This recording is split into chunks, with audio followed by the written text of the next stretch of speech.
for being with us here. My name is Destin Alou. I'm an American citizen and I have experience. I've been, in 1982, I was prosecuted in Macedonia for taking a part in a rally here, being in demonstration. So they well, they persecuted me 8 years. They accused me for being anti-government and this and that.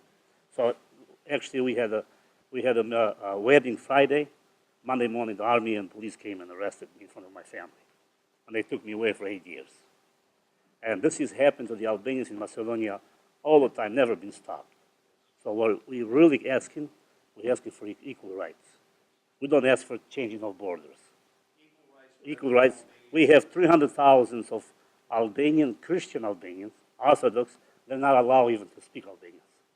That's very bad. The United States has a diplomatic relationship with Macedonia. They can do a lot. Thank you very much.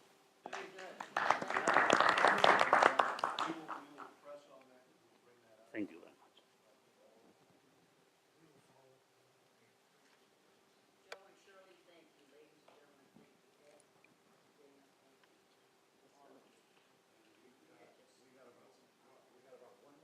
Oh, 1 more minute. In that case, I won't say a thing. All right.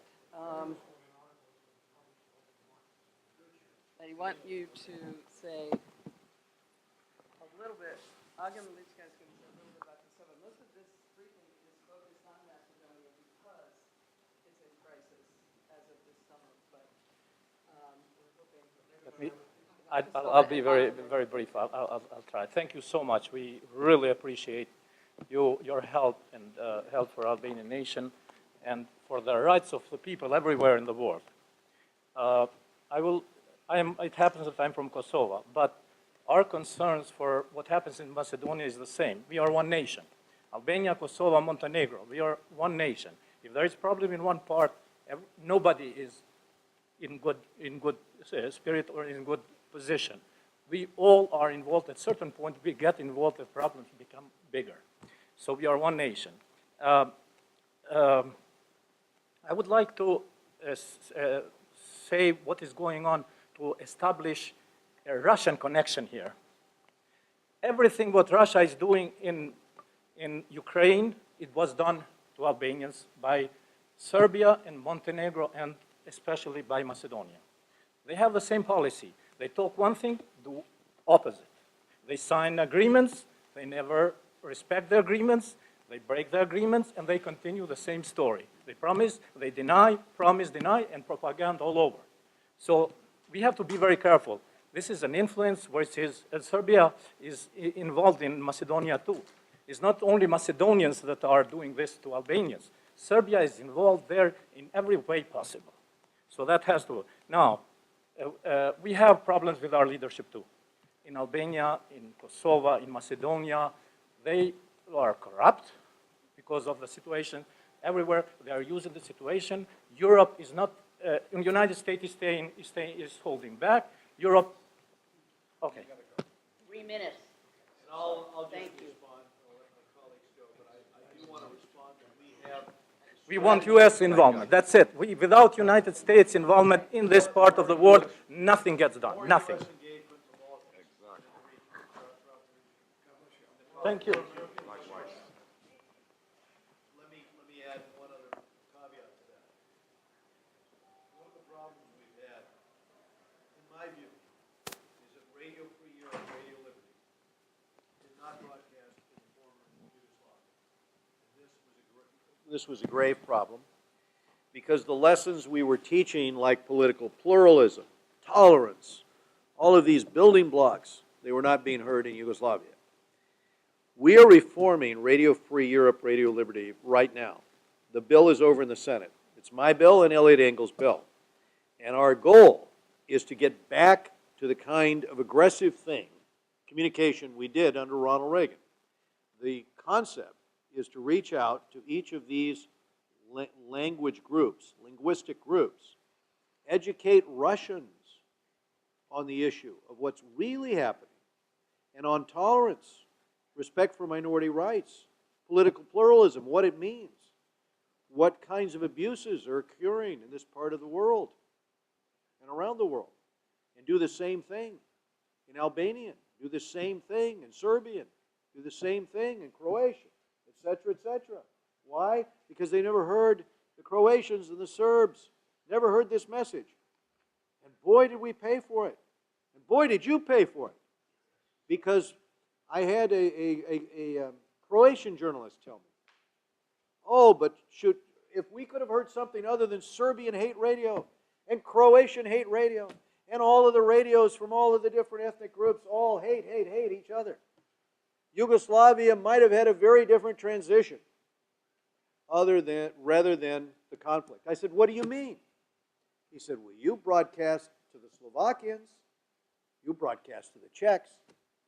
Look at the way things were handled with the Czech Republic and Slovakia, without the loss of a single human life.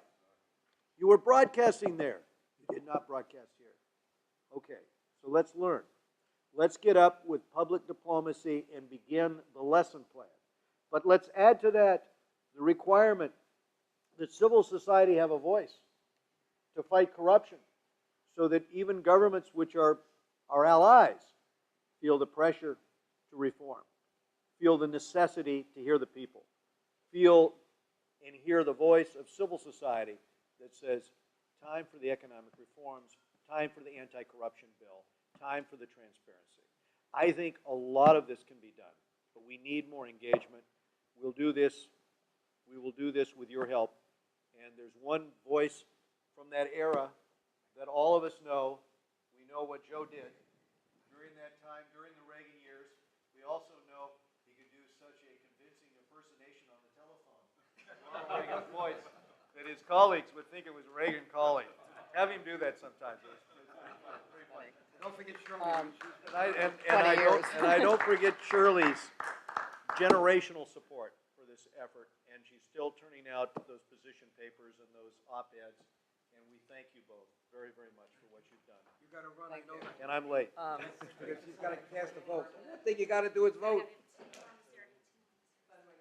See you. I do. Yes. It's good to overcompensate. Chairman Royce, between 4 and 5, we're going to see you at the Capitol as well.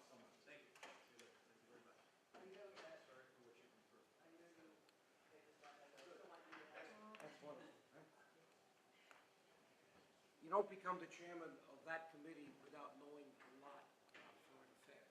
He just didn't get, picked. This is a very steady rise from over 20 years for him starting on that committee and now being the chairman. But it's also the case that you also see how much work needs to be done. Civil society has been totally marginalized in all of the Balkans and all Albanian regions since the end of the war. Our government has sat by while that happened and have backed some of what we know to be the worst Albanian politicians, that we've seen in just, the last decade alone. And so there has to be an education from us about what it has meant to support some of these leaders simply because they didn't support the independence of Kosovo, or they just went along with a kind of pro-Belgrade-centric outlook that state has had for a long time. And while they were doing that, of course, we had, corrupt Albanian politicians getting away with, basically stealing the money and the resources from the people and not fulfilling what we would be talking about, what Chairman Royce would be talking about if there was education about what it means to really have a democracy. So I'd say our tasks have just begun. Morris, I know, was going to say something about Why don't you hold it, because Montenegro, Gibson which, we will come will here. have to, I'd say, and other people will want to speak to it. But look at the reaction of Dana Rohrabacher to that simple fact he gave. 30,000 represented by Albanian politicians, 3,000. Did you hear Rohrabacher? He couldn't believe it. Like, why don't we know this? This is the role that we have to play. No, you also We need to pointed get out- this information to these Right. leaders. They set foreign policy, not the State Department. State Department is a puppet to the president. Whatever that party that puts the presidents in, they want to keep it. And we know, in our case, it's stability at all costs. It's got to change. How did we change it for Kosovo? Under Clinton, our lobby played a key role. and we got to continue to do this. In Ramazan, you also pointed out that there's not a single Albanian professional working on the staff of the census of course it's intentional, but see, these are key elements. And ultimately, it isn't only going to be about Albanian freedom and human rights. It's going to finally mean the end of the Balkan conflict. I mean, this is, the image that we have out there that it's over, is a tragedy because it's not. Now, it took us probably 2 months, starting with the trip we made to Chicago, to get this. It's not over. This is just the beginning. We now have to put on the record what we've heard here, send it to them and their staff, and as soon as they come back, we have to ask maybe for a hearing. A real, not just a Well, briefing. as we all know, it on takes a time. specific subject. It takes long. But this is what we're getting us over constantly. And if you don't do that, it's very difficult to change foreign policy. And that's the role that we have to play. And I'm saying it's difficult, but we've done it before. We got to do it now. That's why we're here. It's clear to me that things have dramatically changed because I know Matthew Shard, who's been superb, working with us as a senior professional on Chris Gibson's staff. Originally, we knew that He's right behind you. Stand yes, up. I know, please.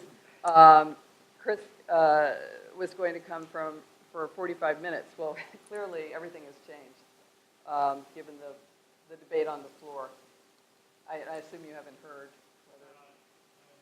Yeah, so. But we understand. I But tell you, as you all know, it's a Chris- miracle we had these three, Right. Hearing the most important things that we had to say, and we believe with our relationship with them, especially with Dana, because he has courage, and we think he's going to have. But Chris does too, and Yeah, we, but in terms of in the past. for those of you who were there, some were not, we had a 2-hour briefing devoted to Macedonia in New York City in March, and Chris was there for the entire time, fully engaged, and then turned over all of our documentation to Matt, and we've been in touch. So we're really looking forward to continuing to work with Congressman Gibson and you and others on your staff going forward. It's very, very heartening when relatively new members, as he is, really are committed to human rights in the same way that our organization certainly has been for a long time. I meant to introduce Matt. Did you meet Paul Behrens? You didn't. He's left now with Yeah. Dana. 1993, I took one of my many trips to Kosovo and Macedonia before I met Shirley. And Paul Behrens was not then on the staff of Dana Rohrabacher, but I met him now after 20 years. He came with me in 1993. He was working, I think, with Duncan Hunter at Right. that time, and another staff person, because we were trying to really press home what was going on at that time. Very early, don't forget, 1993, but in Macedonia and Kosovo. But he's someone you have to meet. He had just come out of the Marines at the time. I'm sure he's still a Marine officer in the Right. reserves. And you are Right. in the reserves now too, aren't you? No, he's active. You're active now. Yes, and you were in Afghanistan? Iraq. So we have a lot of qualified people that serve now in Congress here, working closely with Congressmen. That's beautiful. And thank you for your service. Yeah. And also, can other staffers please introduce themselves? I've only met 2 of 3. Oh, Sarah. Wanted to meet you for a long time. Glad you're here. Great. Do you have my article here? You have the article. Okay, good. Want to be sure. Thanks. The new one, right? Go ahead. Yeah. Hi.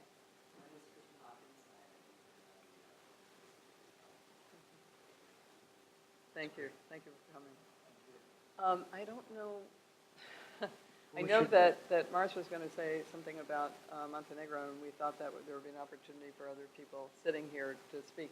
There'll be opportunities later, too. We're all going to be at a special meeting this afternoon from 4 to 5 and with members, and then we're also going to be at the State Department from 5:30 to 6:30. So please don't, feel badly if you have not had an opportunity to make some important points, I want everyone to know in this room, this is a very serious, committed, honest group of people that really want to work on this going forward, and that doesn't happen every day.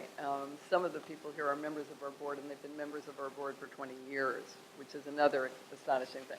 Some people here are people that have really come to work on this issue in relatively recent times, even though they did apart from us. So, in fact, everybody here, we can say that about. So, we feel very, very blessed that, you know, Congressman, Chairman Royce and Congressman Leanna Ross-Layton, and we're able to help make this happen with your staff. Well, I think we'll stay here until the time expires, which is Which is to, only about 8 minutes. because I would feel badly if Gibson Right. rushed in and we weren't here. But we understand and tell them there's no Right. problem. This is that kind of day. These 2 weeks are very difficult. Yeah. You know, we can all talk, so, you know, please feel free.